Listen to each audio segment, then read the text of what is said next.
Hello, everyone. It seems weird to be saying hello again, but hello, and welcome back to the Japan Archives, episode 95 at this point. And we are here. Of course, we've been away for a while, checking the stats. We really appreciate everyone who's still been listening while we've been gone. We will talk a little bit about what's been going on at the end of the episode. Pretty much, we're going to jump straight in to get back into the history for you all this week. But a quick, of course, hello from me, and how are you doing, Heather? Hi, Thomas. It's so nice to be saying hi again. And Such a weird feeling. I'm doing surreal, and Real is a good word for this, I think. I'm still not sure. And I'm a little chilly because we went from winter to fall for this podcast. Oh, yes, very true. We skipped spring and summer. Lovely to be here. How about yourself? I'm good. I'm mostly just excited that we actually hit record. But like I said, we're going to go into that a little bit at the end if anyone is interested. Just a quick update on how the episodes will run now. We're at a stage where we know that we can do it every week for you guys. So we're going to have a main episode every 2 weeks. And then in the second week, a very short episode, more like a culture clip, a song or a yokai or something for you guys. So we can be here for you every week now. And that is, for us, honestly, so exciting to be able to say that. Hugely exciting. Oh my gosh. It's so huge. So today's episode, Heather, do you remember what I'm talking about today? If it's the notes I wrote like the last time we were going to try to restart, then yes. If it's not, then no. Okay, so I'm going to talk about the marathon that lasted 56 years. And it's almost, we tried to come back during when the Olympics were on. It's like, this is the perfect theme. But also, it's kind of themed quite well now because it feels like it's been 54 years since we came back. So, during your break. So yes, today we are looking into the life of someone called Shizo Kanakuri. And he is a man famous for taking 54 years to finish a marathon that he took part in. And he also became known as the father of marathon in Japan, actually. Now, the marathon we are talking about dates back to 1912. It was the 1912 Stockholm Olympics marathon that he took part in. A little bit about his life. Shizo was born into a small town in Kyushu called Nagomi, and he was born August 20th, 1891. And he was born into a family of sake sellers. It's been said that from an early age, he did actually become accustomed to running. He grew up doing it quite a lot, as he would run nearly 4 miles every day to get to school and back. Up the hill in the snow both ways. Up the hill in the snow both ways. Exactly. It's one of those. Sorry. Don't know much about his actual life outside of the events about the Olympics. So we are jumping straight from childhood to the year before the Olympics. So in 1911, he took part in trials for the upcoming Olympics in Stockholm. Though the course was only, well, it wasn't the full length. It wasn't a full marathon that he took part in. It was a bit shorter than a standard one. He still placed a world record for the marathon at the time, which was him finishing in 2 hours, 30 minutes, and 33 seconds. And that's definitely quicker than I would do. I would never take part in a marathon. I would probably give in after the first 3 miles. I am not one for exercise. I don't know about you. I have been trying to figure out how to do like a half marathon or 5K for like forever, and I still haven't done it. You still haven't done it. I'm trying to restart my running again. Well, I would say running. It's more like a light walk jogging, but I still can't get that back off the ground yet. Well, at least you're doing more than me, so.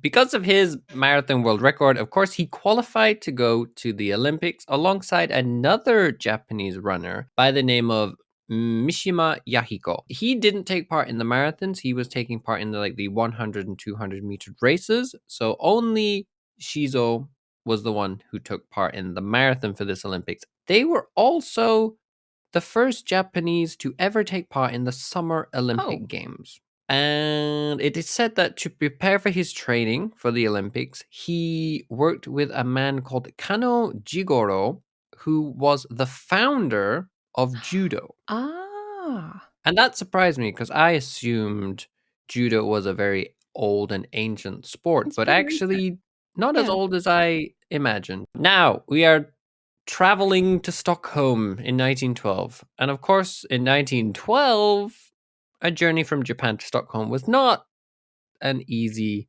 ordeal. First of all, they had to pay their own travel expenses. So even though they qualified, there was no help from the government as sponsorship or anything, and they had to raise 1,800 yen, which of course these days is not that much. But according to the Yomori Shimbun, they figured out how much it would have been in today's value, and they basically needed to raise around 5 Oh, million yen to get to oh, Stockholm. And they had to do this oh. by themselves. Luckily, 1,500 yen was gathered through a national fundraiser which was set up by his classmates. And his older brother, Sanetsugu, also managed to raise the remaining 300 yen that was needed for the trip. So luckily, through a lot of help, all the money was raised to get him to Stockholm. The journey itself took 18 days, first by ship and then through and across the Trans-Siberian Railway. The whole way, it said that he struggled to sleep due to several white nights, which is when I didn't know what this was, so I had to check. The white nights is the term for when the sun doesn't Yeah, actually set. yeah. So you have nighttime sun, basically. So he was struggling to sleep I mean, during as you those would, nights. yeah. He had a lot of problem with the local food because he'd probably never had non-Japanese food at that point, with it being 1912. And his coach, who went with him, who was not the founder of judo, his coach was a man by the name of Kyozo Omori. He failed to give him sufficient pre-race training, as he became basically bedridden with tuberculosis on the Oh way gosh. there. And Kanakuri himself couldn't train as much on the way. I mean, he was on the train, of course, but you still train a little. But he couldn't do much because he also got a terrible hypothermia on the journey there. So, due to this, he arrived at the Olympics in quite a weakened state. So, now looking at the marathon itself. This was the first time that a marathon had actually gone outside the Olympic Stadium. So, it started in the stadium, they went out to do the marathon itself, and eventually circled back to finish in the stadium again. They decided to do it in a heat wave. Oh no. 95 of the runners who entered the event, only 68 of them took part. And of those 68 that took part, only 36 managed to finish due to the conditions of the heat wave. So it was a bit of a mess from the start. Did they say how high the temperature was? I am unsure as to how hot it was. The conditions were just described by some as brutally hot, some just said it was very hot, but it is agreed that it was a heat wave. Of course, running in a heat wave is probably not a good idea for anyone. No, it's generally frowned upon. So, because the marathon was done outside, it was a very dusty track as well. So, they were breathing in a lot of dust, which made it hard for a lot of people to breathe while they were running. And this marathon was the first Olympic fatality to occur. Oh. There was a man known as Francisco Lazaro who passed away due to the heat from an electrolyte imbalance. Because of the heat, he made the decision to cover his body in sweat to prevent heat burn from the sun. Due to the sweat that he'd covered his body in, it led to him being unable to sweat properly, which led to the imbalance in his electrolytes, which then led to his subsequent death during the marathon. Oh, that's horrible. Like I said, it's safe to say the whole event was a horrible mess, and the reigning Olympic gold medalist at the time, a man called Johnny Hayes, called the entire event a disgrace to civilization. Kanakuri also had a bad experience during the event. Of course, he didn't die. That in itself is a terrible tragedy for Francisco and his family.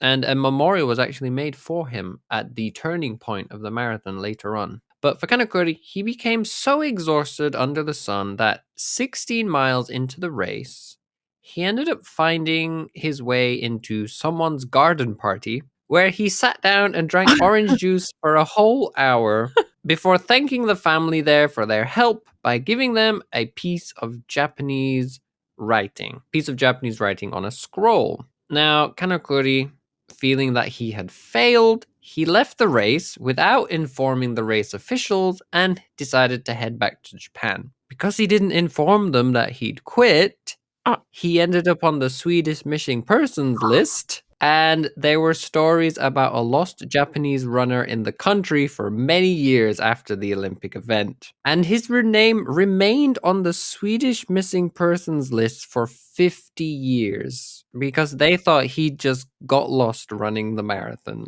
Still in the garden drinking the orange juice, apparently.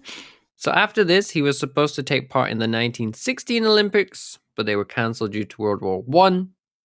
In 1920, he competed in the Antwerp Olympics, finishing the marathon in 2 hours, 48 minutes, and 45.4 seconds. And in 1924, he competed again in France, but this time he failed to complete the race. So time goes by. You know, he hasn't finished that marathon, but he managed to finish a different one instead. Decades have gone by, and eventually Kanakuri was rediscovered in southern Japan working as a geography teacher by a Swedish reporter who was visiting at the time. As the Swedish man discovered who he was and realized that he was the person from the marathon who hadn't gone missing, was invited back to Sweden in 1967 by Sveriges Television to finish the marathon that he never completed. Finally, on March 20th, 1967, he finished the marathon, with the official time recorded being 54 years, 8 months, 6 days, 5 hours, 32 minutes, and 20.3 seconds. And to this day, this is the world record for the longest marathon completion. And I doubt that it's ever going to be beaten at this point. He is number one. Commented about the marathon, saying that it was a very long trip. Along the way, I got married, had 6 children, and 10 grandchildren. And quite nicely, and because he's obviously Japanese, and with his honor, he decided to visit the family that gave him the orange juice those 50 years ago. There, when he returned to the original house, he met the son of his original host. The original host was no longer there. And they explained to Kanakuri how the scroll that I mentioned earlier that he had given them in thanks for helping him all those years ago had been treasured ever since as a family heirloom. So they got it out and showed it him again. But he then told them he'd just given them an old customs form in thanks. No. So, yeah, he inspected the scroll that he had given them all those years ago, presumably because he'd forgotten what it was. And it said that, yeah, he sadly had to tell the family that he had only given them an old customs form from when he'd visited Stockholm the first time. And that's pretty much it for his life. Passed away at the age of 92 on November 13th, 1983, so this month. And there is a bit of a legacy, though. So I don't know if you've heard about it. I didn't know about this, but there is a race called the Hakone Relay Race, which starts in Tokyo, goes to Hakone, and then returns to Tokyo. It happens at the start of every new year, so it'll be happening in a few months. And it was actually established by Kanakuri in 1920 and still continues to this day, like I said. The race actually starts outside the Yomiuri Shimbun building, which is the same one that actually figured out how much he spent in modern day terms. But yes, like I said, the race itself takes place over 2 days, starting out in Tokyo. It goes all the way to Lake Ashi out in Hakone before doubling back to Tokyo. And since 2004, the top prize of this race has been named in Kanakuri's honor. So there is the story of the marathon that took over 50 years to complete. お疲れ様でした。 Thank you for your hard work. So he didn't complete a marathon, but then went back to another Olympics, completed a marathon. Did no one the records, like how did that get missed? How did he compete in another, and like some representative from Sweden didn't go, "Hey, I know that guy." I don't know. I honestly don't know. But if you would like to hear about some of the other crazy things that happened in the race itself. So I can't find an original reference for these, but I do remember hearing about it once on QI, actually. Like there's nothing on Wikipedia about this. There are old websites quoting these on Wikipedia. I guess they got removed, but I have seen it mentioned on TV shows before. So I do feel that this is true. So a few of the other strange things that happen in this marathon due to it being brutally hot. The first to arrive at the finish line was a man called Frederick Laws.